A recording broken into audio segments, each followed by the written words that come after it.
What's up, Next Gen? Welcome to Next Gen Online Service. Let's praise Jesus our God. Woo! Semuanya harus melompat dan muji Tuhan, oke? I close my eyes and colors fly. There's no hiding from your grace. I can't deny your heart for mine, and it's unrelenting.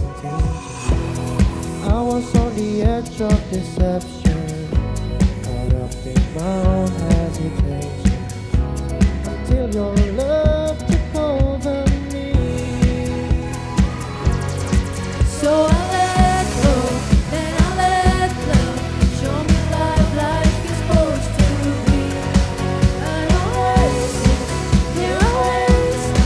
Show me freedom and liberty. Now I'm alive, alive, alive. When I let go, then I found life. Alive, alive. When I let go, then I found life.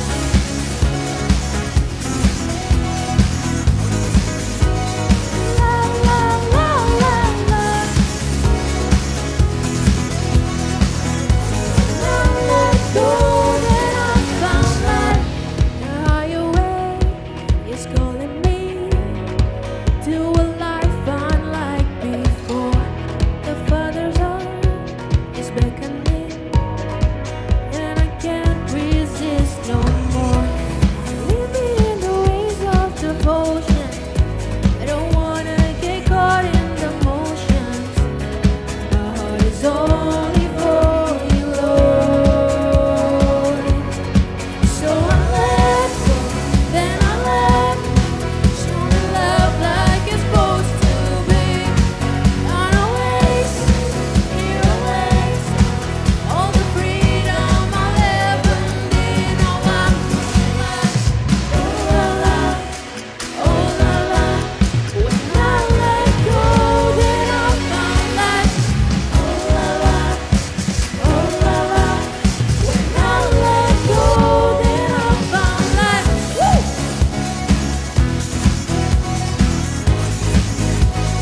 La la la la la. When I let go, then I found life. Yes, Jesus, we praise you, Lord. So I let go, then I let love. Show me life like it's supposed to be. An oasis, here awaits us. All the freedom I'll ever need. Now I'm alive. Let go, then I found life. When I let go, then I found life.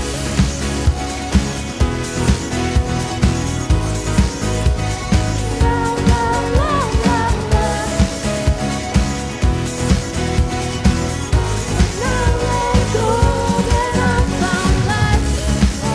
Alive, alive.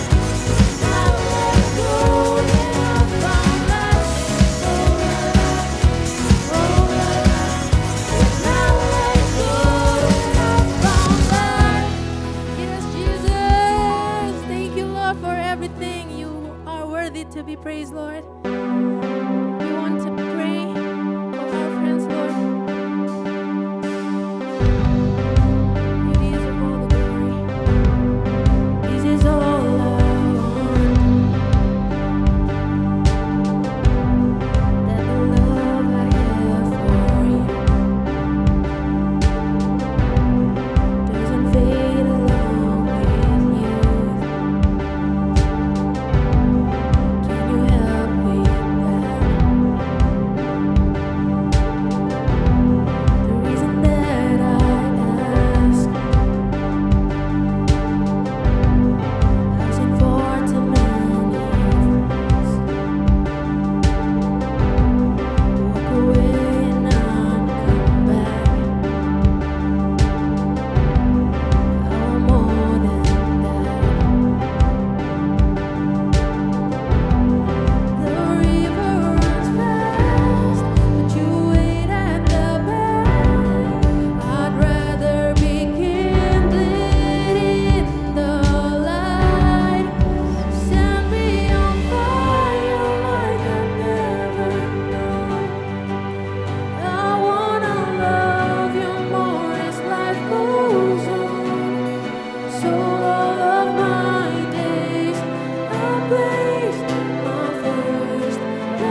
Lord for everything.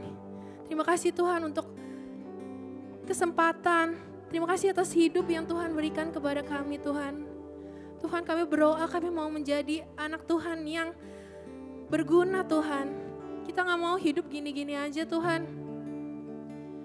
Tuhan berikan kami kekuatan, kesempatan, pengetahuan, segalanya yang kami butuhkan untuk menarik orang-orang Tuhan, menarik teman-teman kita, keluarga kita, semuanya Tuhan. Kami mau mereka dekat dan merasakan hadirat Engkau juga Tuhan. Tuhan, kekuatan kami gak berasal dari diri kami Tuhan, kekuatan kami berasal dari Engkau. Jadi berikanlah kami kekuatan Tuhan, untuk menarik jiwa-jiwa Tuhan. Supaya gak kita doang yang merasakan kasih, gak kita doang yang merasakan mukjizat yang datangnya dari Engkau Tuhan. Engkau Tuhan yang we give you all the glory. Engkau Tuhan yang layak kami sembah Tuhan. Tuhan, sebentar kami mau memberikan persembahan yang terbaik yang terbaik untuk Tuhan. Biarkan persembahan ini berkenan di mata-Mu Tuhan. Teman-teman, persembahan bisa diberikan lewat barcode yang bisa ditransfer yang ada di layar nanti. Sebelum kita memberikan persembahan, mari kita deklarasikan. 1, 2, 3. Pada saat kami membawa persembahan, kami percaya pintu sorga terbuka dan berkat Tuhan dicurahkan.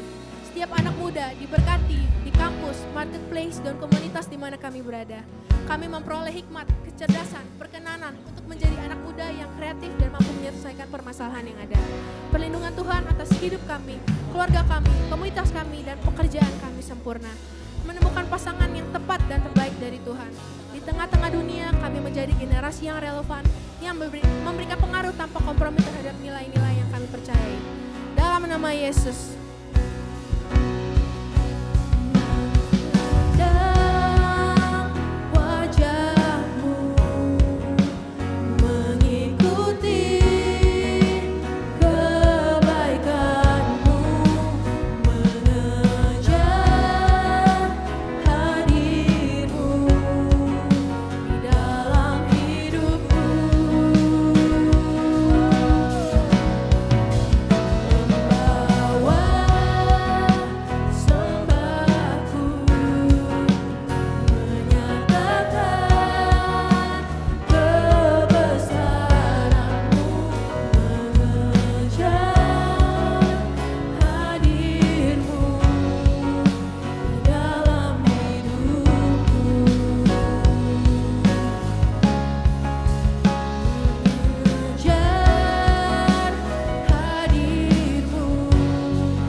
Teman-teman, mari kita berdoa.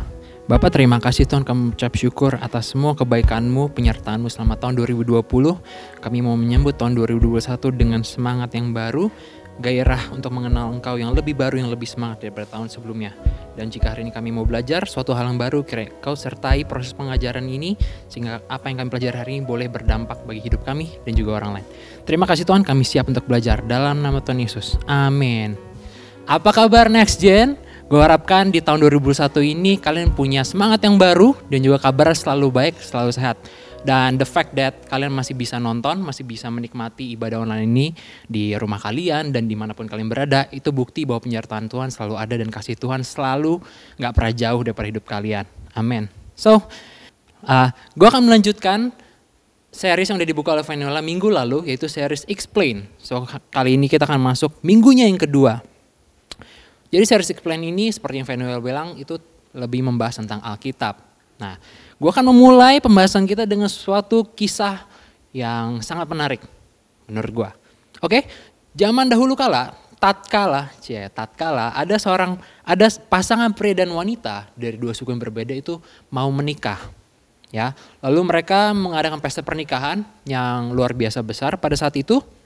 Nah, lucunya si pengantin pria ini waktu resepsi dia iseng nih, dia pengen bikin taruhan sama penduduk di kota wanita itu berasal. Anggaplah kotanya kota A gitu ya. Lalu si pengantin pria ini mendatangi penduduk-penduduk pria di kota A itu dan ngasih teka-teki. Ya, dia taruhan kalau misalkan si penduduk pria itu bisa menjawab, mereka para laki-laki mendapatkan hadiah yang sangat berharga dan luar biasa besar. Tapi kalau mereka nggak bisa jawab selama 7 hari, maka yang dapat hadiah si pengantin prianya. Berlangsunglah proses sekian hari, si para pria itu masih nggak tahu jawabannya apa.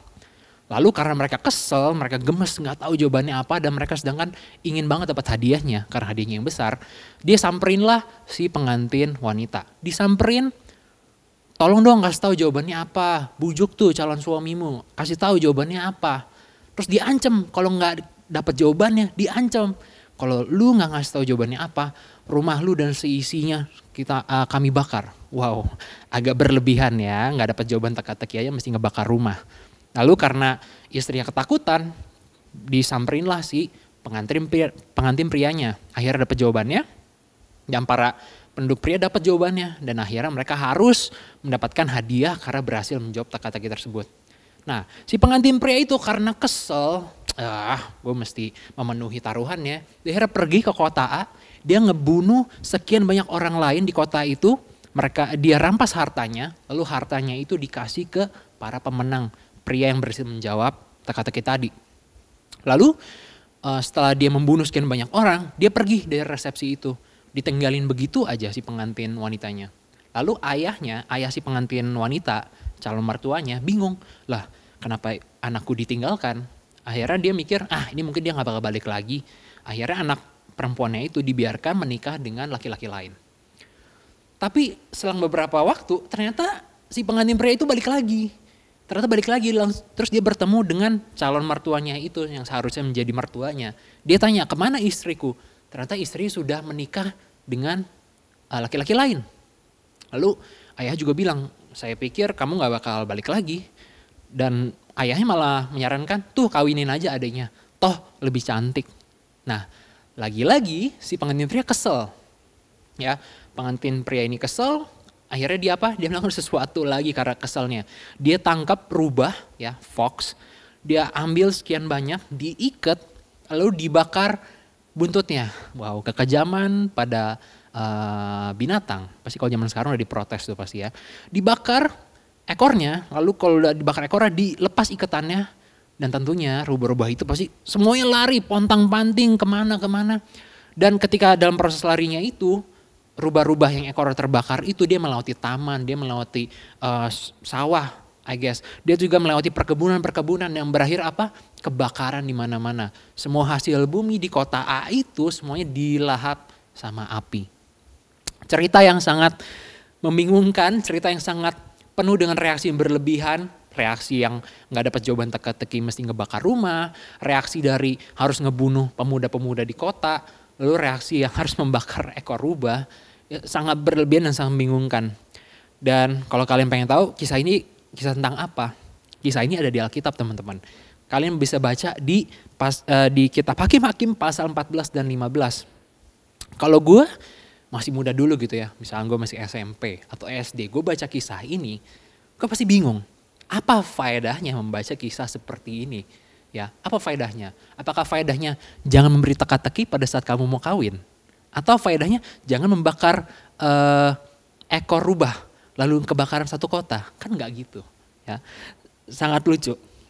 Anyway, Venuela again membuka series ini dengan sangat baik minggu lalu dan dia menyampaikan suatu pesan yang baik, pesan yang penting, yaitu poin utama dari kita membaca Alkitab adalah Yesus itu sendiri. Yesus itu seperti kacamata 3D yang membantu kita membuat film 3D yang tadinya cuma berbayang-berbayang, bikin pusing atau bahkan bikin mual, menjadi clear, menjadi jelas. Jadi kita sebagai penonton bisa mengerti isi dari film itu, kita bisa mengerti maksud dan tujuan dari si pembuat filmnya. Tapi nyatanya Yesus gak selalu muncul di setiap kisah di Alkitab, betul gak? Sebagai contoh, yang tadi di kisah rubah dengan ekor terbakar, gak ada Yesus muncul di situ, dan banyak kisah Alkitab lain yang Yesus pun sebenarnya gak muncul. Lalu gimana cara kita mengerti dan menyikapi kisah-kisah yang Yesusnya tuh gak tertulis kalau dia muncul? So, tenang aja, karena kita mau sama-sama belajar kali ini, kita mulai dari dasar dulu, oke? Venula juga udah bilang minggu lalu dan kita semua pasti udah tahu bahwa Alkitab itu secara general terbagi menjadi dua. Ada perjanjian lama, which sebelum Yesus datang ke dunia, dan juga perjanjian baru ketika Yesus sudah datang ke dunia sampai dia disalibkan dan seterusnya. Nah, dua bagian itu banyak sekali kisah yang terjadi dari perjanjian lama, awal mula bumi ini diciptakan, dunia ini diciptakan, hingga akhir Yesus disalibkan, sehingga dan murid-murid menyebarkan Injil. Itu banyak banget yang terjadi. Nah, semuanya itu digabungin jadi satu dan dijadiin satu, lalu dikasih label Alkitab. Bukunya tebal banget, betul nggak? Alkitab udah ribuan halaman, I guess lebih, ya. Tapi technically speaking, Alkitab in a way bisa disebut buku, tapi in a way juga nggak bisa dibilang sebagai buku. Lebih tepatnya Alkitab itu adalah gabungan dari 66 kitab dijadiin satu, lalu dikasih sampul dengan cap Alkitab. Ya, kitab itu isi apa aja? Ada kitab yang isinya nasihat dan petuah. Ada kitab yang isinya nasihat. Ada kitab nasihat dari seorang mentor kepada mentinya. Ada juga kitab yang berisi cuma catatan sejarah. Ada kitab yang isinya mazmur, nyanyian, puisi-puisi yang indah dari seseorang kepada Tuhan yang dia cintai. Or even ada yang isi itu sebenarnya surat dari seseorang yang ditujukan kepada orang lain atau ditujukan untuk suatu masyarakat di suatu kota. Jadi macam-macam banget kitabnya, nggak semuanya seperti buku gitu yang kita tahu ya, seperti alur ceritanya satu gitu ya. Nah, semuanya itu dijadiin satu dalam satu buku yang kita tahu, yang kita panggil dengan nama Alkitab. Oke, untuk lebih mengerti ini, gue akan berikan analogi lain ya. Selama hidup kita, kalian dan saya sendiri, pasti kita udah baik secara nggak sengaja baca macam-macam buku ya, dari buku pelajaran sekolah, buku biologi, buku fisika, buku sejarah. Ya, terus kalian nemu artikel di Google ketika kalian nyari tugas gitu ya. Kalian baca Instagram post, kalian baca nonton video YouTube, macam-macam. Banyak artikel pasti udah kalian lalui. Slide PPT dari guru kalian, slide PPT dari teman-teman kalian. Segitu baik informasi, lalu anggaplah semuanya dalam bentuk printed gitu ya. Semuanya dicetak, dijadiin satu, ditumpuk jadi satu, lalu dikasih cover. Di covernya dikasih judul. Misalkan contoh dalam kasus gue, buku hidup Davin. Oke. Jadi semua informasi yang gue pelajarin, semua informasi yang gue telan selama gue hidup, semuanya ada tuh di buku hidup Davin. Nah, yang menjadi menarik adalah kalau misalnya ada seseorang yang mau membaca buku hidup Davin. Setiap orang pasti punya reaksi yang berbeda. Misalkan orang A, dia buka misalkan randomly 20 halaman pertama dari buku hidup Davin. Mungkin yang pertama dia buka adalah buku biologi. Kebetulan isi tentang biologi. Mungkin dia akan berpikir, wah si Davin ingin jadi dokter. Dia belajar biologi serius banget. Atau mungkin ada orang lain yang membuka halaman yang sama mungkin. Tapi reaksinya mungkin, ngapain si Davin belajar biologi? Sekarang kerjanya IT, gak ada nyambung-nyambung ya, buang-buang waktu. Atau mungkin ada yang orang melihatnya secara kronologis. Dia kira susunan bukunya itu kronologis berdasarkan alur waktu, ngurut. Misalkan ada orang melihat, 50 halaman pertama buku biologi. Oh si Davin mau belajar jadi dokter nih. Terus dia randomly buka di halaman 200, 300. Ternyata kok tiba-tiba buku resep. Oh jangan-jangan dia menjadi dokter, tidak sukses banting setir jadi chef. Akan sangat membingungkan, setiap orang punya reaksi yang berbeda, setiap orang punya pemahaman yang berbeda. Jadi akan sangat confusing. Nah lucunya, sadar nggak sadar, kita berlaku seperti ini ketika kita membaca Alkitab. Karena kita pikir, covernya Alkitab berarti the idea behind every verse, every chapter is the same. Padahal nggak semua pasal dan ayat tuh punya maksud yang sama. Nggak semua ayat dan pasal punya background penulisan yang sama. Ya, kita harus mengerti bahwa kita tuh sedang membaca satu kitab dari 66 kitab. Kita bukan sedang membaca buku, gitu ya. Kalau kita membaca Alkitab tanpa mengerti bahwa kita sedang membaca satu kitab dari sekian banyak kitab, kita akan melewatkan satu hal yang sangat penting. Ya, kita akan melewatkan konteks. Coba kita berpikir, kita nggak sedang baca buku, tapi kita sedang membaca suatu kitab dari Alkitab. Berpikir, saya sedang membaca maybe surat dari seseorang untuk seseorang. Atau saat hari Senin ini saya sedang membaca suatu kitab yang berisi petuah dan nasihat.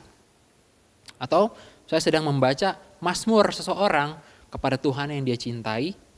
Atau bahkan saya sedang membaca kitab yang berisi seperti diary, saksi hidup orang yang bergaul langsung, yang jalan setiap hari bersama Yesus.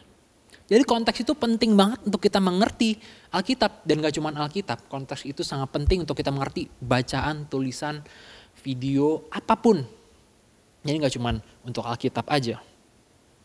Oke, sebagai contoh, salah satu contoh kita hari ini ayatnya kita ambil dari 2 Timotius 4 ayatnya yang ke-11 sampai ke-13. Oke, di situ dulu 2 Timotius artinya apa? Artinya adalah surat yang kedua yang ditujukan kepada Timotius. Lalu surat ini ditulis oleh siapa? Kita semua tahu surat ini dikirimkan dan ditulis oleh Rasul Paulus. Karena Paulus dan Timotius ternyata hubungan adalah mentor dan mentee. Yang ketiga, fakta berikutnya adalah Timotius sendiri sekarang pada saat itu dia sedang mengembali jemaat di Efesus. Alright? Ini isi dari ayat itu, gue baca dari versi New Living Translation. Only Luke is with me. Bring Mark with you when you come, for he will be helpful to me in my ministry. I send Tychicus to Ephesus. When you come, be sure to bring the coat I left with Carpus at Troas. Also bring my books and especially my papers. Kalau kita nggak ngerti konteks, kalau kita nggak ngerti backgroundnya, maka kita akan bingung. Kenapa seorang Paulus, rasul besar, nyuruh seorang Timotius untuk bawain jubahnya? Ngapain? Tapi dengan konteks menjadi jelas bahwa Paulus dan Timotius punya hubungan yang dekat. Mereka pernah melakukan perjalanan bersama sebelum akhirnya mereka berpisah. Jadi ada suatu kejadian, maybe jubahnya Paulus ketinggalan di tempat Timotius. Maka dari itu dia secara bisa minta tolong kepada Timotius, tolong bawain, tolong kembalikan. Oke, itu contoh yang pertama. Contoh yang kedua, gue yakin kalian pasti pernah dengar kali ini ayat Alkitab yang super, ya. Dari Filipi 4 ayat yang ke-13. Segala perkara dapat kutanggung di dalam Dia yang memberi kekuatan kepadaku. Ayat yang sangat famous, ayat yang pasti banyak dipakai orang Kristen ketika mereka sedang menghadapi cobaan, atau bahkan ayat yang mungkin ada di bio Instagram mereka. Oke, tanpa konteks, ya, ayat ini tuh bisa digunakan almost hampir seperti mantra dalam tanda kutip. Ya, UTS gue bisa dapat 100 karena ada Tuhan yang memberikan kekuatan. Gue bisa menangin semua pertandingan basket, futsal karena ada Tuhan yang memberikan kekuatan. Gue bisa capai target penjualan di kantor gue karena Tuhan yang memberikan kekuatan. Kesannya kalau ngucapin ayat itu dalam doa, kalian baca ayat itu 20 kali sehari, kesannya tuh apa yang kita inginkan pasti kita dapatkan. Padahal kita mesti mengerti apa konteks yang terjadi pada saat Rasul Paulus nulis ini. Oke. Ayat ini ditulis oleh Paulus kepada gereja di Filipi, ya. Pada saat itu Paulus sedang di mana? Sedang di dalam penjara. Oke? Ingat itu baik-baik, Paulus sedang di dalam penjara. Di bagian surat ini Paulus sebenarnya sedang mengucapkan terima kasih gitu ya, sia-sia kepada jemaat di Filipi bahwa mereka tuh sering bantuin dia dalam hal finansial. Jadi walaupun dia di dalam penjara dikirimin duit. Oke? Dia sangat berterima kasih dan sangat bersyukur atas kebaikan jemaat di Filipi karena sangat peduli dengan keadaannya. Tapi di saat bersamaan selain mengucapkan terima kasih, dia juga ngasih info bahwa gue tuh baik-baik aja loh. Gue tuh baik-baik aja terlepas dari banyak duit maupun duitnya dikit. Jadi inti dari surat ini adalah memberikan info bahwa Paulus itu merasa berkecukupan, merasa cukup. It's about contentment. Paulus sudah bisa berdamai dengan dirinya dan merasa cukup dengan hidupnya. Mau itu dalam keadaan baik maupun buruk, mau itu dia di luar penjara maupun di dalam penjara.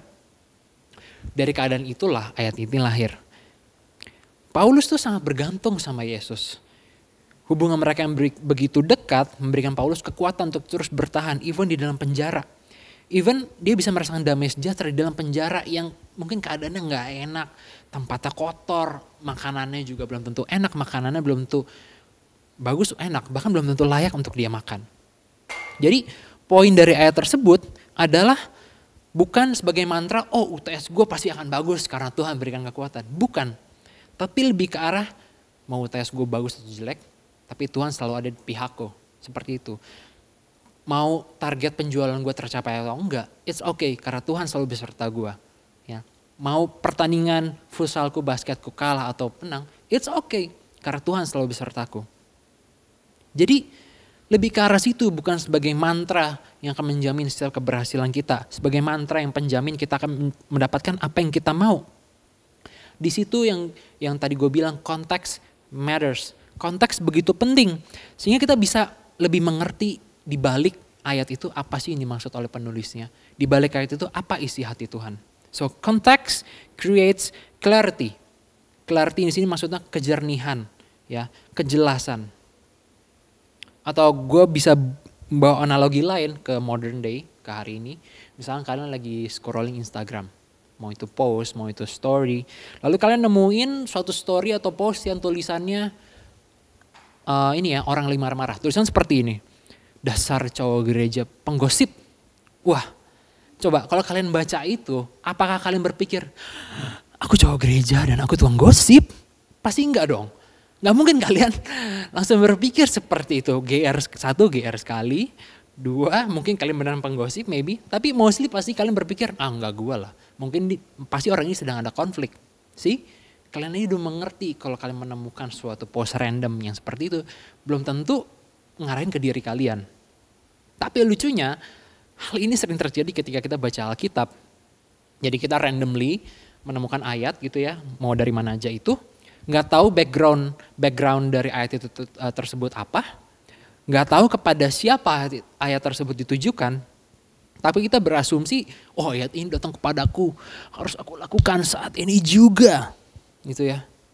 Akhirnya apa? Tanpa background yang jelas dan alasan yang jelas, kita akhirnya menerka-nerka maksud dari ayat tersebut. Kita akhirnya menerka-nerka apa tujuan dari ayat tersebut. Dan seperti yang dikatakan oleh Venuela juga minggu lalu bahwa inti dari Alkitab adalah mengenal Tuhan lebih baik lagi. Akan sangat sayang kalau dalam proses pengenalan Tuhan itu kita melewati dengan cara menerka-nerka. Akan sangat sayang dan kita bisa melewatkan banyak, and I mean it, banyak hal.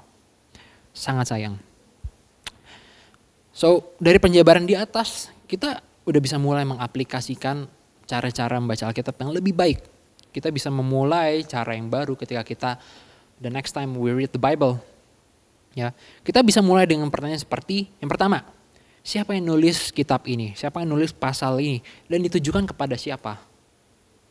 Yang kedua, pertanyaan kedua, kenapa ayat ini ditulis? Apa backgroundnya? Contoh, surat 2 Timotius tadi ditulis adalah sebagai bentuk satu nasihat dari seorang Paulus kepada mentinya Timotius.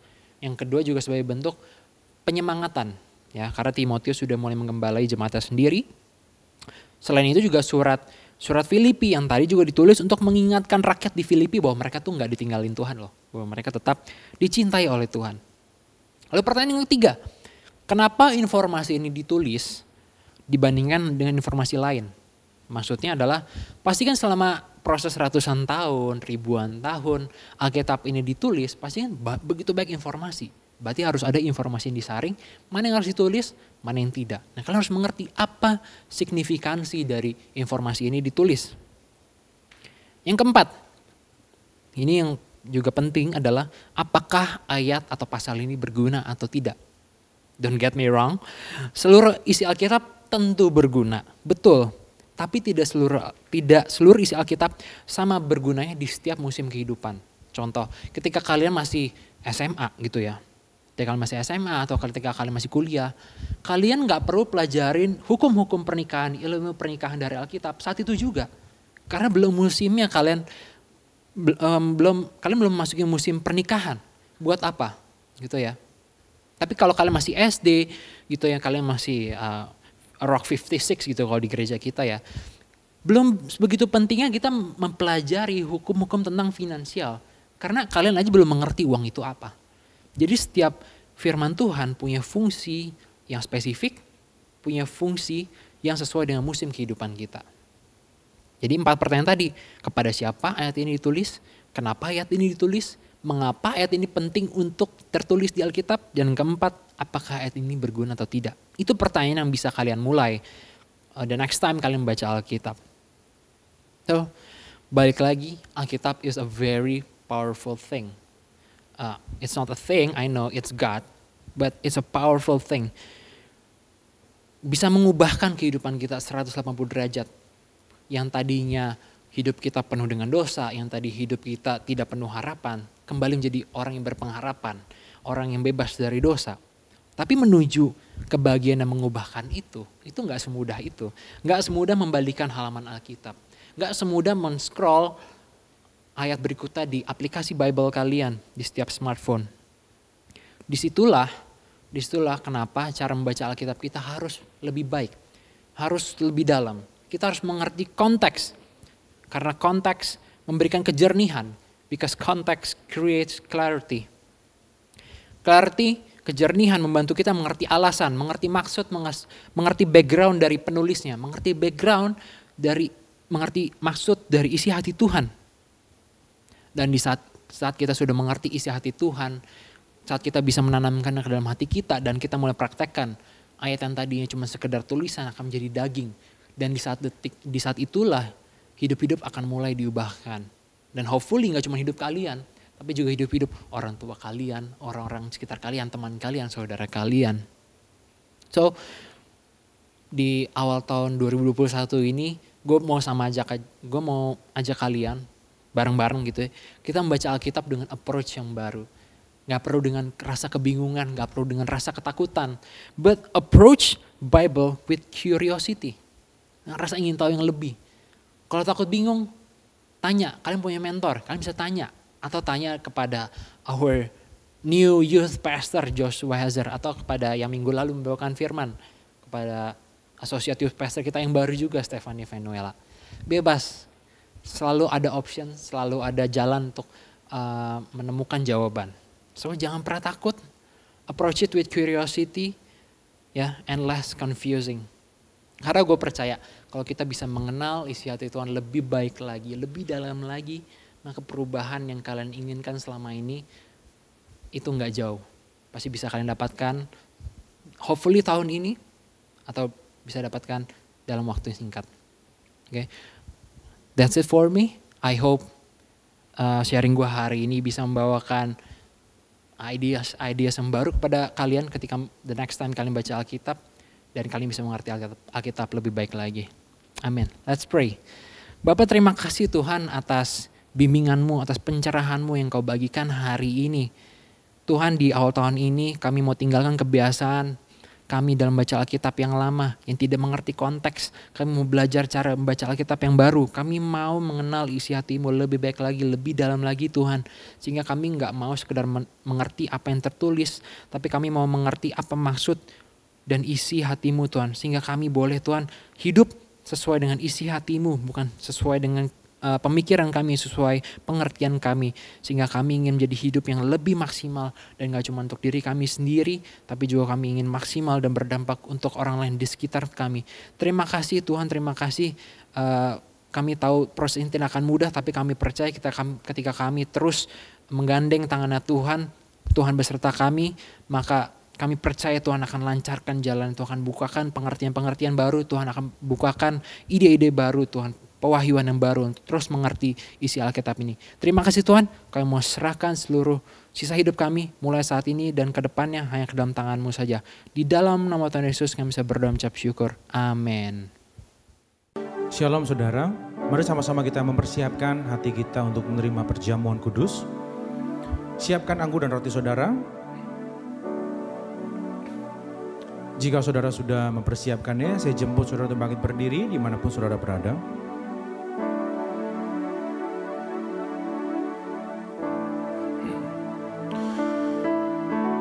Sebab apa yang telah kuteruskan kepadamu telah kuterima dari Tuhan, yaitu bahwa Tuhan Yesus pada malam waktu Ia diserahkan mengambil roti.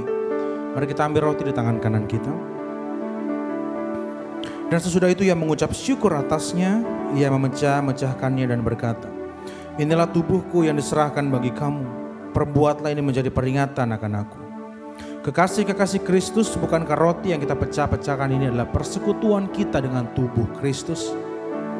Mari kita makan dalam nama Yesus.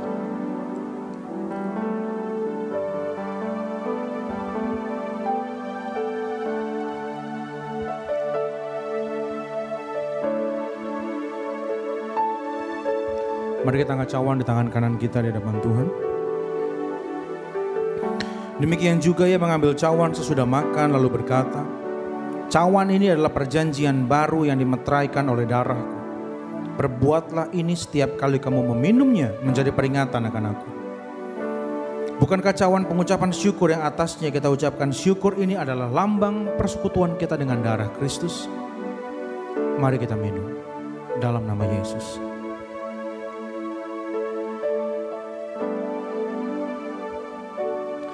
Mari naikkan syukurmu di hadapan Tuhan. Sampaikan doa-doamu di hadapan Tuhan. Sampaikan keluh kesahmu. Sampaikan terima kasihmu. Karena Dia Allah yang mendengar. Dia Allah yang tidak pernah meninggalkan kita. Dia selalu ada. Dia ada di mana saudara berada. Belajar, cari damai sejahtera Tuhan dalam hidupmu. Karena Tuhan tidak pernah meninggalkan kita. Terima kasih Tuhan, terima kasih, terima kasih. Untuk kesetiaan-Mu Tuhan yang tidak pernah berubah. Dulu, sekarang, bahkan sampai selama-lamanya.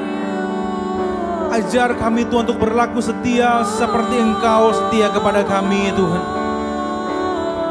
Supaya kami bisa menghargai hidup kami yang Kau berikan. Kami bisa menghargai Tuhan setiap hal yang Tuhan telah percayakan dalam hidup kami. Kami gak mau sibuk membandingkan diri dengan yang lain. Kami mau masuk ke dalam rencananya Tuhan. Banyak orang didiskualifikasi karena mereka keluar dari jalurnya dan masuk ke jalur yang lain.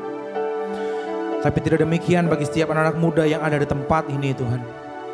Kami mau fokus kepada jalan yang Tuhan telah tetapkan kepada kami. Kami mau masuk ke dalam panggilan destiny yang Tuhan telah tetapkan dalam hidup kami. Dan dengan semua bakat, talenta, karunia yang Tuhan berikan kepada kami, Tuhan akan berikan kami juga kemampuan untuk mengelolanya. Sehingga kami Tuhan bisa menjadi jawaban, menjadi berkat bagi banyak orang di sekitar kami. Terima kasih Tuhan, terima kasih. Aku berdoa Tuhan secara khusus di masa-masa ini Tuhan, di mana kami masih bisa beribadah meskipun di rumah. Aku berdoa pandemi ini tidak akan mempengaruhi keluarga kami Tuhan. Keluarga kami akan tetap harmonis di dalam nama Yesus.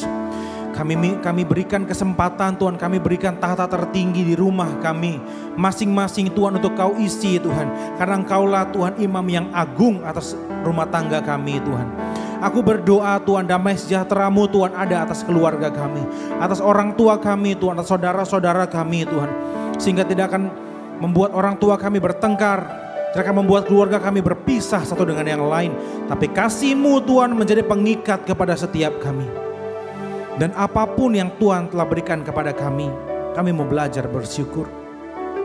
Meskipun kami mungkin harus keluar dari pekerjaan, meskipun mungkin ada keluarga kami yang di PHK Tuhan, tapi kami percaya ini akan membawa kami kepada destiny yang Tuhan berikan kepada kami. Berikan kami hikmat, kreativitas, sehingga di masa-masa seperti ini Tuhan kami bisa mengelola talenta kami dengan baik. Dan kami bisa menghasilkan sesuatu yang belum pernah kami hasilkan sebelumnya. Kami mengandalkan Kau Tuhan. Bersama dengan Tuhan, apapun yang kami hasilkan adalah yang terbaik untuk kami. Kami rindu juga menjadi berkat bagi banyak orang di sekitar kami Tuhan. Kami mau memandang dari caranya Tuhan memandang. Apapun yang terjadi, semua mendatangkan kebaikan bagi orang yang mengandalkan Tuhan. Terima kasih Tuhan, jaga terus hati kami untuk tetap bersyukur kepada-Mu. Kami juga memberkati Tuhan kota di mana kami berada. Berkati Tangerang Selatan, berkati Banten, berkati Indonesia Tuhan. Supaya Tuhan bangsa kami Tuhan bisa pulih Tuhan dari segala krisis Tuhan. Krisis ekonomi Tuhan, krisis kepercayaan. Bahkan isu SARA tidak akan lagi berkembang Tuhan. Teroris tidak akan ada lagi Tuhan di bangsa kami Tuhan. Justru di momen ini Tuhan adalah momen pemersatu bangsa, bahwa kami semua adalah satu, kami semua adalah Indonesia. Terima kasih Tuhan, biarlah gereja-Mu menjadi jawaban. Dimanapun mereka berada, gereja menjadi jawaban Tuhan di kota mereka masing-masing. Sehingga Tuhan, kasih-Mu bisa diterima oleh semua orang di bangsa ini. Terima kasih Tuhan, terima kasih. Dan kalau kami sebentar akan berpisah satu dengan yang lain Tuhan, kami mengangkat dua tangan kami untuk terima berkat yang terbaik daripada Tuhan. Biarlah berkat yang terbaik adalah Bapa di sorga, berkat yang terbaik dari Tuhan Yesus, berkat yang terbaik dari Roh Kudus menyertai hidup, keluarga-Mu, sekolah, kuliah, pekerjaan, bisnis, usaha, dan pelayanan-Mu. Mulai hari ini, besok, bahkan sampai selama-lamanya.